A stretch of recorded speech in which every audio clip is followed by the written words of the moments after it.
Hey, everybody, Kevin here with Pursuing Pixels, and welcome back to another edition of Save It for the Cast, and by now you know the drill. I'm going to be kicking the ball over to John, Randall, and I in just a little bit here after I talk about some of the stuff that I've been playing. As far as the stuff that John, Randall, and I dig into, John's been playing a little bit of Randall's resolution game for this year, East Chronicles, and he talks a little bit about like some old, retro RPG saving systems. We kind of talk about like the definitive versions of games because this game's been re-released numerous times and in numerous forms. We talk a little TurboGrafx, a little Wonder Boy. We dabble into a little bit of XSEED Publishing. I can't remember how much we got into that on a previous episode. Little Shantae, kind of all over the map pretty much. But John kind of leading the charge here with some of that East Chronicles talk. And before I kick it over to that, I'll talk about some of the stuff that I've been playing lately, kind of a couple of demos that I've been firing up lately on the Switch. One that I actually just fired up right before sitting down here. I fired up that Princess Peach Showtime demo. And this is a game just like the Mario vs. Donkey Kong demo that I talked about either previous or a couple Save It for the Cast ago. This is a game from Nintendo that I wasn't necessarily like, okay, I'm going to grab this at $60 full price. It definitely looks really cool from what I'd seen from the trailers. And the premise of the game here is you play as Princess Peach, and then you get to morph into like a ton of different, playable character modes. You almost like different costumes, but all that have different gameplay modes. And here in the demo, you get to play as like the sword fighter Princess Peach, which is kind of like the primary one that they showcased, or at least the first one that they showcased in like the Nintendo Direct or whenever they announced this game initially. And then you get to play as Patisserie Peach, which is kind of like a baker mode, and all the different modes seem to be pretty different at the end of the demo, kind of in true, or I guess kind of modern fashion. Like it ends and then it shows like kind of a gameplay trailer with a bunch of different snippets for like what you can expect to see later in the game. So with this game here, with this demo, it doesn't really show off a ton of what's to offer here. Obviously, it looks like there's like 10 or 12 different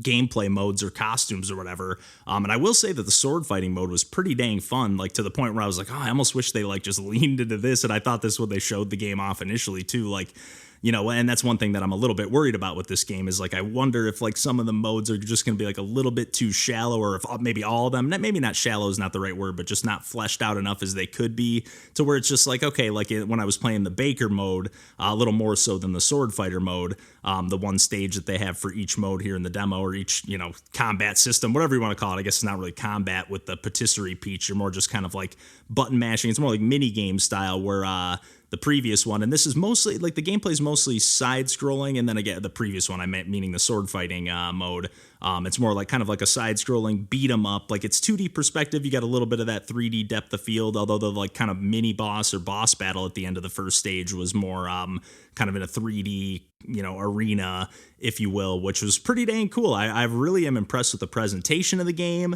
It kind of has like a Yoshi's Crafted World, Woolly World kind of feel to like the presentation, not necessarily in the sense that things are made out of crafts or whatever. This is all kind of like set in the, quote unquote real world, or the Mario, universe or whatever.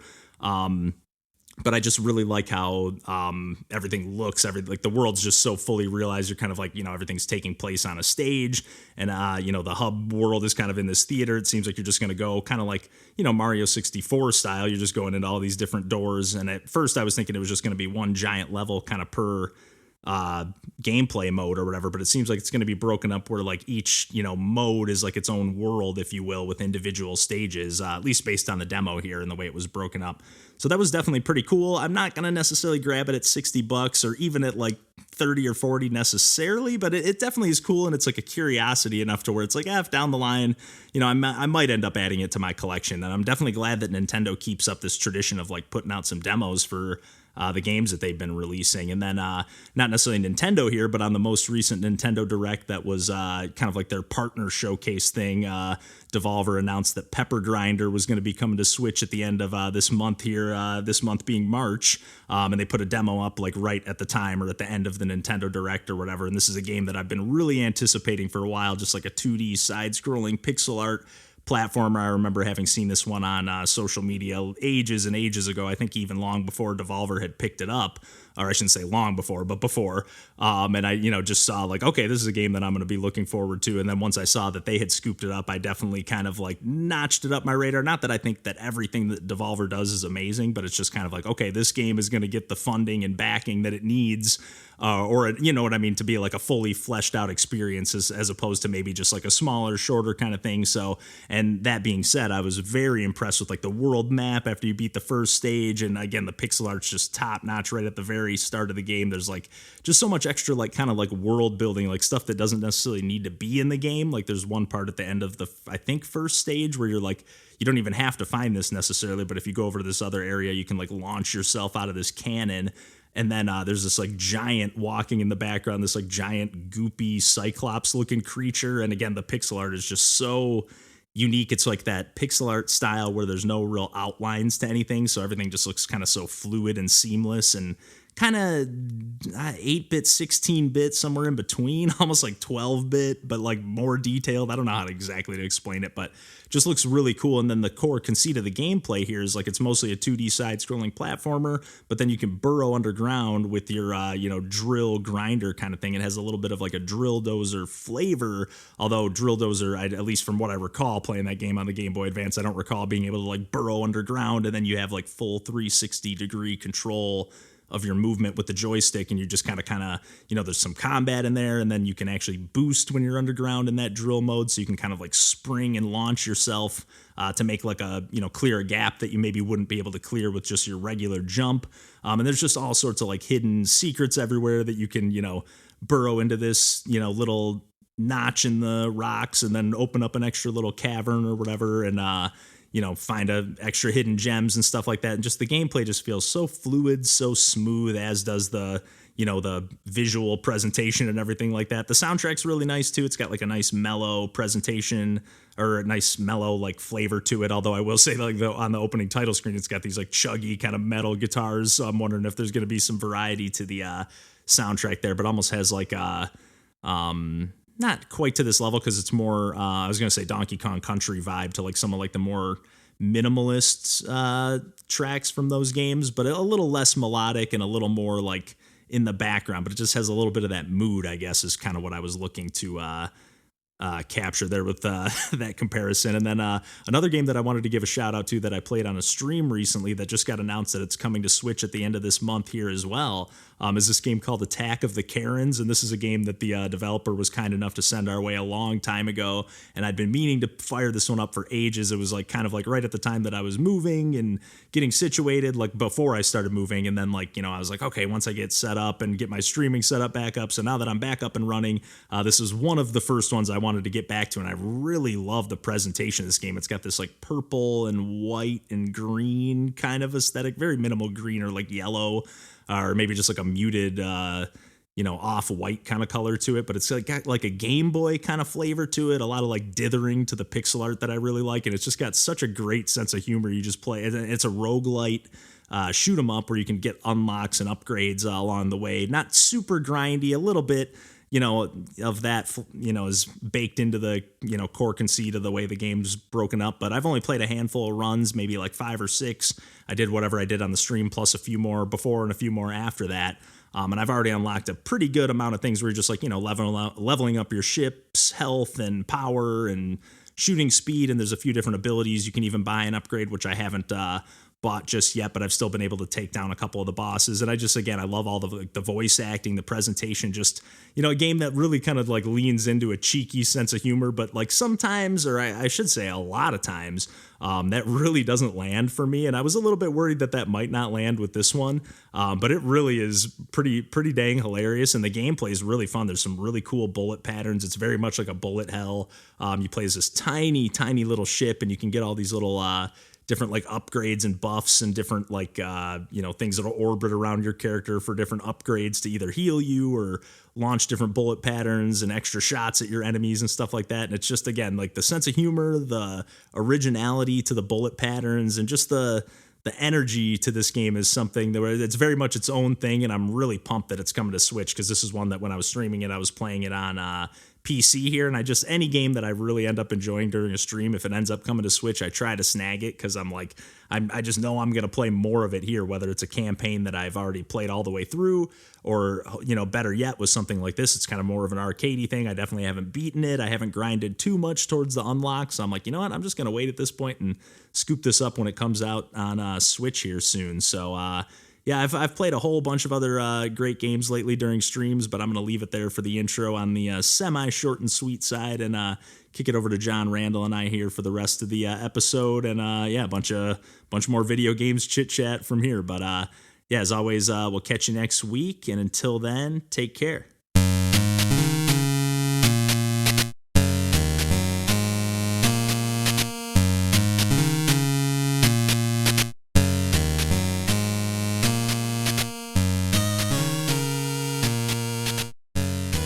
John, I saw your post just now about your East 1 and 2 Chronicles experience there. You lost hours of playtime. Oh, it's brutal. I don't know how accurate of a representative, like if it's a issue with if it's a faithful recreation of the original game, or if like Chronicles is a different like port of it. It's a good question. But, like, when you press,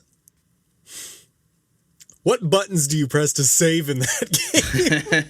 So in the original version, it actually is in this the pause menu, or like an overlay menu. It's not like go in the inn or talk to a person. It's like in a menu. Yeah, and so I open the inventory menu, and then I saw something online that I'm supposed to use one of the shoulder buttons to get to the save, like to screen. Toggle to another menu or something, maybe. Oh, jeez. That none of that happens in mine. When I've been able to open the inventory menu and like there's nothing in it because I'm at the beginning of the game. Sure. And then I was like, all right, I'm gonna just run to the first town and buy some armor and weapons, and I do that. Nothing in my inventory still. So I'm like, is equipment somewhere else? Because someone clearly told me I need to, like, she's like, oh, I'll tell you your fortune when you equip yourself. And I'm like, right. Yes. Did I not do that? Probably not. And oh boy, haven't been able to find that menu yet. Oh man. I guess that's relatively stinks. faithful to my experience, where I didn't equip things that I had bought and thought that I had. And I definitely did at one point die and lose a good chunk of experience too. But I'm like, it's early game. I can just turn my brain off and run into things, and I'll get right back to where I was. Yeah. Oh, I love doing a spiral, or just like a circle, and to get a nice good angle on the enemy that I'm running into. Absolutely, yeah. Just keep ramming them from that angle. It's good stuff. That was the other thing. So I'm playing with 360 degree control. Is that a thing on the TurboGrafx? Okay. Definitely not. Yeah, like, because that was an option, like in the options, as well as easy mode, which is what I was playing on it, even though there is a nightmare mode option right from the beginning. No, unnecessary. Yeah. So it's interesting that it has, because otherwise I assume it's kind of more grid based on Turbo, right? Essentially, yeah, more or less. Like, there's kind of, sort of, because you could still like be on an angle with another enemy where it's not quite just like you're on the same grid, right? It's so you could do like octo directional. No, well, not in the original. It's just kind of like, it's like, I wouldn't say it's just like they're on a block. It's not like the original Legend of Zelda where there's X amount of squares to move around. Like, there's a little bit more freedom of movement than that vertically or horizontally, but you still are only attacking in 4 directions. Okay, gotcha. Yeah, it definitely feels and looks like 32-bit SNES era RPG in terms of like layout and map. Overlay, but like, man, it's good. It looks good. It's like, what are you playing it on? Were you playing it on PlayStation? Steam Deck? Steam. Oh, the Steam Deck. I forgot that you have that dock now hooked up to the TV. But like, it's so hard, especially with these games that really pretty much only exist in a retro community or in like a very like specific JRPG community.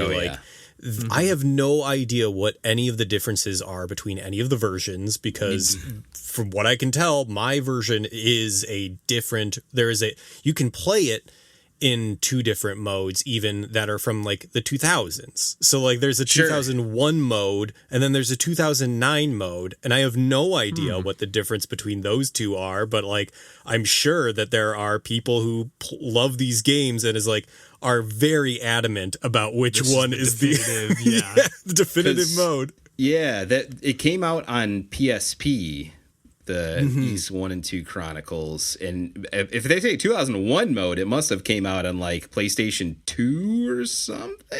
Like in that, I have no maybe idea. One? Yeah, maybe one even. Yeah, maybe one. When I'm playing it, there's this. It looks closer to a like post Final Fantasy VII cinematic, but it's like still like it's.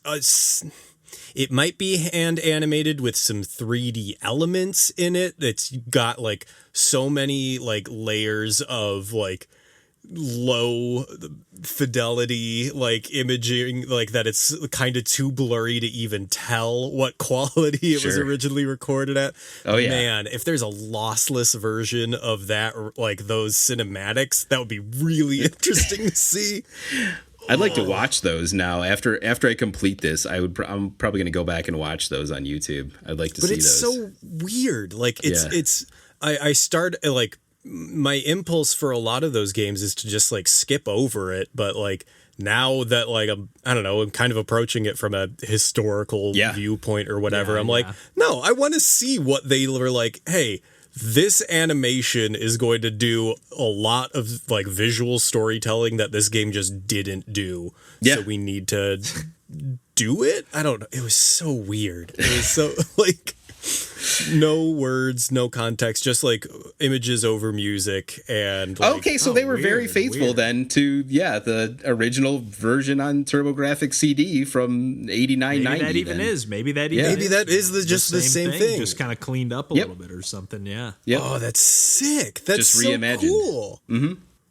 Because I assumed it would have been in like, I don't know, Super Nintendo, but no, if it's a TurboGrafx, it probably had a better like hard drive and could render like image. Oh my god. You got that whole CD going, man. You got all kinds of space and those Turbo CD games, the few that I played on or not Switch, Wii, like the Virtual Console, like they had a little bit of that what was I going to even say? I was going to say they had a certain kind of flavor to it, but now I forget what comparison I was going to make about it.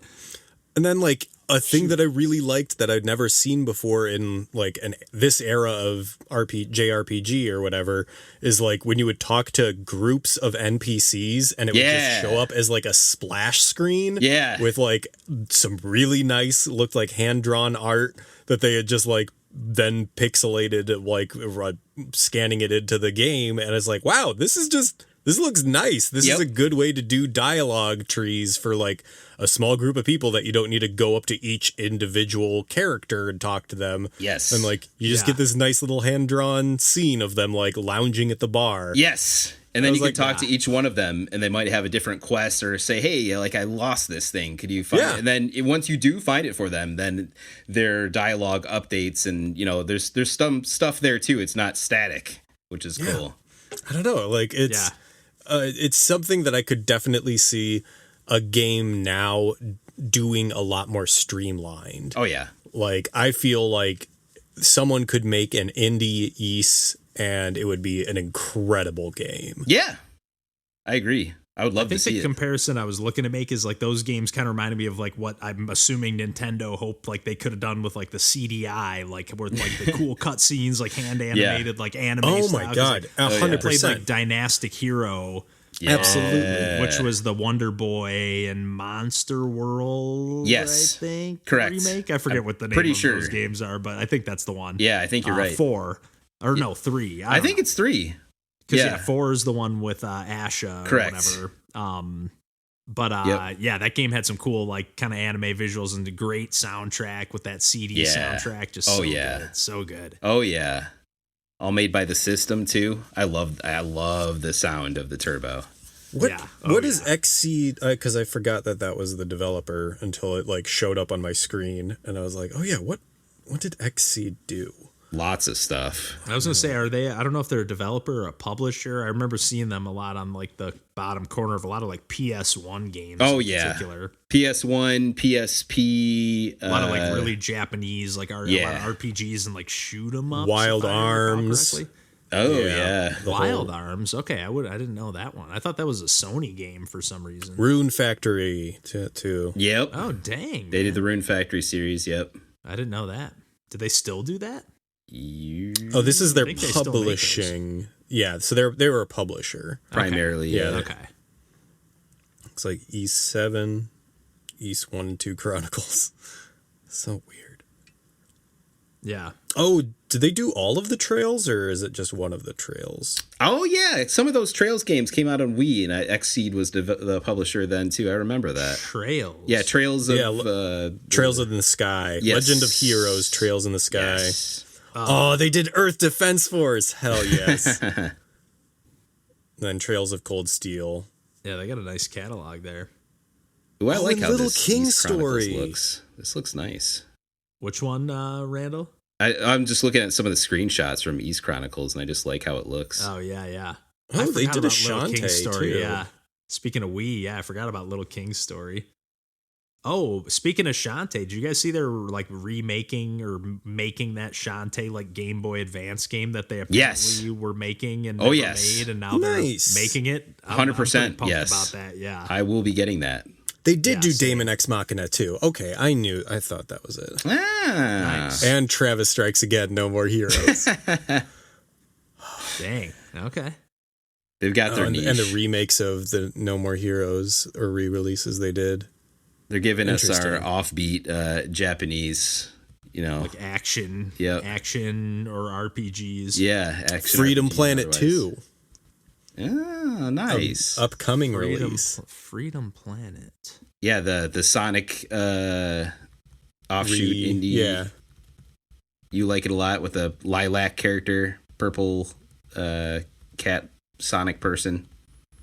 It's not made by Sega. Yeah. Okay, yeah. Okay. Man, I just love that it's getting a sequel because that came out so long ago. A long time ago. Yeah, they had that sweet 10 collector's years version of that game when we were at that one store. Oh yeah, when we were shopping around, they had that like PlayStation 4 version, I think, but it was like a giant box. I don't know if it came with some kind of book or something. Of course. Yeah.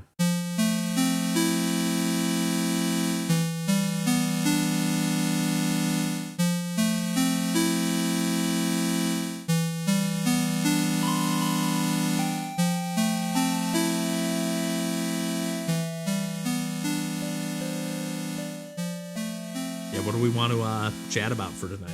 Well, I did all my content on East, so I got. Sorry. No, it's good. Whatever. I was like, it feels more like a saver for the cast anyway. So you just made that decision for me. So I mean, I'm going to be talking about it more in the future. I actually don't have anything to say about it this time around because that takes a TV, and when people are visiting and I'm hosting, there's no video games happening on the TV.